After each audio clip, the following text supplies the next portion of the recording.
இன்னொன்று நீங்கள் சொன்னது கொள்கை பிடிப்போடு. அவர் பேசுகிறார் பேட்டியில். எதெல்லாம் கொள்கை பிடிப்புன்னு பார்ப்போம்.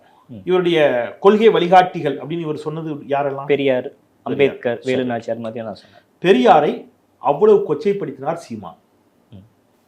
கொள்கை பிடிப்பு உள்ளவராக இருந்தால் கொதித்தெழுந்திருக்கணும்ல. தாவே கலந்து ஒரு அறிக்கை வந்துச்சு, ஒரு கண்டனம் வந்துச்சு, ஏதாவது போராட்டம் பண்ணீங்க சீமானை எதிர்த்து. பெரியாரிஸ்டுகள், பெரியாரியவாதிகள், தோழர் கோவை ராமகிருஷ்ணன் உள்ளிட்ட தோழர்கள் கருஞ்சட்டையோடு களத்தில் நின்று சீமானுக்கு தக்க பதிலடியை கொடுத்தார்கள். விஜய் களத்துக்கு வந்தாரா? விஜய் கட்சியாவது களத்துக்கு வந்துச்சா? சீமானுக்கு எதிராக ஒரு ட்வீட்டு, ஒரு அறிக்கை, இதுதான் கொள்கை பிடிப்பு. வேண்டாம். இப்ப சமீபத்தில் கமலஹாசன் ஒரு கருத்தை சொன்னார். என்ன கருத்து சொன்னார்? தமிழ் மொழியிலிருந்து பிரிஞ்சது தான் கன்னடம். அவருக்கு எதிராக கர்நாடகத்துல பெரிய பிரச்சனை விடக்கூடாது, நீ படங்கள் வெளியாகல, கன்னடத்துல வெளியாகல, கர்நாடகால படம் வெளியாகல. திமுக அதை கண்டிச்சது.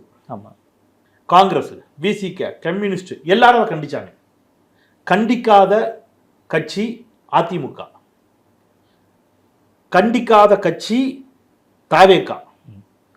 கண்டிக்காவிட்டாலும் பரவாயில்ல, கமலஹாசன் ஏன் இப்படியெல்லாம் பேசுகிறார், கமலஹாசன் சொன்னதற்கு கமலஹாசன் மன்னிப்பு கேட்க வேண்டும் என்று சொன்னது பாஜக. இப்ப தாவேகா யார் பக்கம் நிக்குது? நீங்க என்ன செஞ்சிருக்கணும்?